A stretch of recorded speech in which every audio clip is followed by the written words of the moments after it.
पंचमस्कंध अध्याय 20. अन्य 6 द्वीपे आणि लोकालोक पर्वताचे वर्णन. श्री शुकाचार्य म्हणाले, आता प्रमाण, लक्षण आणि स्थितीनुसार प्लक्षादी अन्य द्वीपांच्या वर्षविभागाचे वर्णन करतो. जसा मेरू पर्वत जंबूद्वीपाने वेढलेला आहे, त्याचप्रमाणे जंबूद्वीपसुद्धा आपल्या इतकेच परिमाण आणि विस्तार असलेल्या खाऱ्या पाण्याच्या समुद्राने वेढलेले आहे. खंदक ज्याप्रमाणे बाहेरून उपवनाने घेरलेला असतो, त्याचप्रमाणे क्षारसमुद्रसुद्धा आपल्यापेक्षा दुप्पट विस्तार असणाऱ्या प्लक्षद्वीपाने वेढलेला आहे. जंबूद्वीपामध्ये जेवढा मोठा जांभूळ वृक्ष आहे, तेवढाच विस्तार येथे सुवर्णमय प्लक्ष वृक्षाचा आहे. म्हणूनच याचे नाव प्लक्षद्वीप असे पडले आहे. येथे 7 जिव्हा असणारे अग्निदेव राहतात. या द्वीपाचा अधिपती प्रियव्रतपुत्र इदमजिन्ह होता. त्यानेच याचे 7 वर्षात विभाग केले आणि ते विभाग त्या वर्षांप्रमाणेच नावे असलेल्या आपल्या पुत्रांकडे सोपविले आणि स्वतः अध्यात्मयोगाचा आश्रय घेऊन विरक्त झाला. शिव, यवस, सुभद्र, शांत, क्षेम, अमृत आणि अभय अशी या वर्षांची नावे होत. यांत सुद्धा 7 पर्वत आणि 7 नद्यास प्रसिद्ध आहे. तेथे मणिकूट, वज्रकूट, इंद्रसेन, ज्योतिष्मान, सुपर्ण, हिरण्यष्ठीव आणि मेघमाल हे 7 मर्यादा पर्वत आहेत. तसेच अरुणा, नृम्णा, अंगिरसी, सावित्री, सुप्रभाता, ऋतंभरा आणि सत्यंभरा या 7 महानद्या आहेत. तेथे हंस, पतंग, ऊर्ध्वायन आणि सत्यांग नावाचे 4 वर्ण आहेत. या नद्यांच्या पाण्यात स्नान केल्याने त्यांचे रजोगुण तमोगुण क्षीण होत राहतात. त्यांचे आयुष्य 1000 वर्षांचे असते. देवांप्रमाणेच हे दिसतात आणि त्यांना संतानेसुद्धा त्यांच्याप्रमाणेच असतात. हे 3 वेदांच्या मंत्रांनी स्वर्गाचे द्वार असणाऱ्या 3 वेदस्वरूप भगवान सूर्याची आत्मरूपाने उपासना करतात.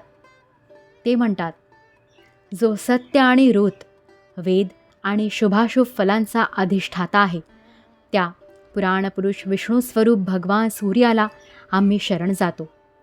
प्लक्ष इत्यादी 5 द्वीपांमध्ये सर्व माणसांना जन्मतःच आयुष्य, इंद्रिये, मनोबल, इंद्रियबल, शारीरिक बल, बुद्धी आणि पराक्रम सारख्याच प्रमाणात असतात.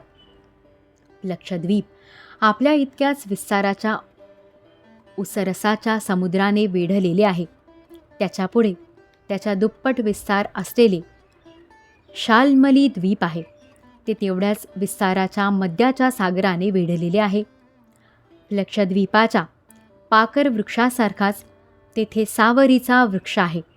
असे सांगतात की हाच वृक्ष आपल्या वेदमय पंखांनी भगवंतांची स्तुती करणाऱ्या पक्षीराज भगवान गरुडाचे निवासस्थान आहे आणि तोच या द्वीपाचे नाव असण्याचे कारण आहे. या द्वीपाचा अधिपती प्रियव्रतपुत्र यज्ञबाहू होता. त्याने याचे सुरोचन, सौमनस्य, रमणक, देववर्ष, पारिभद्र, आप्यायन आणि अविज्ञात नावाचे 7 विभाग पाडले आणि हे याच नावाच्या आपल्या पुत्रांकडे सोपविले. यात सुद्धा 7 वर्षपर्वत आणि 7च नद्या प्रसिद्ध आहेत. स्वरस, शतशृंग, वामदेव, कुंद, मुकुंद, पुष्पवर्ष आणि सहस्रश्रुती अशी पर्वतांची नावे आणि अनुमती, सिनीवाली, सरस्वती, कुहू, रजनी, नंदा आणि राका ही नद्यांची नावे होत. या वर्षात राहणारे श्रुतधर, वीर्यधर, वसुंधर आणि ईशंधर नावाचे 4 वर्ण वेदमय आत्मस्वरूप भगवान चंद्रांची वेदमंत्रांनी उपासना करतात आणि म्हणतात, जो कृष्ण पक्ष आणि शुक्ल पक्षात आपल्या किरणांनी विभाग करून देव, पितर आणि सर्व प्राण्यांना अन्न देतो, तो चंद्र आमचा राजा असो. याचप्रमाणे मध्याच्या समुद्राच्या पुढे त्याच्या दुप्पट आकाराचे कुशद्वीप आहे. यापूर्वी वर्णन केलेल्या द्वीपांप्रमाणे हे सुद्धा आपल्या इतकाच विस्तार असणाऱ्या तुपाच्या समुद्राने घेरलेले आहे. यात देवांनी लावलेले एक दर्भाचे झुडूप आहे. त्याच्यावरूनच या द्वीपाचे हे नाव पडले आहे. हे अग्निप्रमाणे तेजस्वी असून आपल्या गवताच्या कांतीने सर्व दिशांना प्रकाशित करीत असते. राजन, या द्वीपाचा अधिपती प्रियव्रतपुत्र महाराज हिरण्यरेता होता.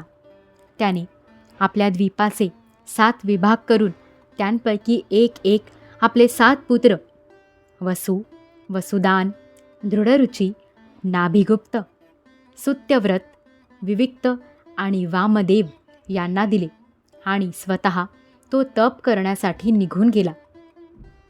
त्यांच्या वर्षात सीमा निश्चित करणारे 7 पर्वत आहेत आणि 7च नद्या आहेत. चक्र, चतुशृंग, कपिल, चित्रकूट, देवानिक, ऊर्ध्वरोमा आणि द्रविण ही पर्वतांची नावे होत. नद्यांची नावे अशी आहेत: रसकुल्या, मधुकुल्या, मित्रविंदा, श्रुतविंदा, देवगर्भा, घृतच्युता आणि मंत्रमाला. यांच्या जलामध्ये स्नान करून कुशद्वीपवासी कुशल, कोविद, अभियुक्त आणि कुलक या वर्णांचे लोक अग्निस्वरूप भगवान श्री हरींचे यज्ञादी उत्तम कर्मांनी पूजन करतात. तसेच याप्रमाणे स्तुती करतात: हे अग्ने, आपण परमब्रह्माला साक्षात हवी पोचविणारे आहात, म्हणून भगवंतांच्या अंगभूत देवतांच्या यज्ञाने आपण त्या परमपुरुषाचे सुद्धा यजन करावे. तसेच घृत समुद्राच्या बाहेर त्याच्या दुप्पट आकाराचे क्रौंचद्वीप आहे. ज्याप्रमाणे कुशद्वीप तुपाच्या समुद्राने वेढलेले आहे, त्याचप्रमाणे हे आपल्या इतकाच विस्तार असणाऱ्या दुधाच्या समुद्राने वेढलेले आहे. येथे क्रौंच नावाचा एक मोठा पर्वत आहे. त्याच्यावरूनच याचे नाव क्रौंचद्वीप असे पडले आहे.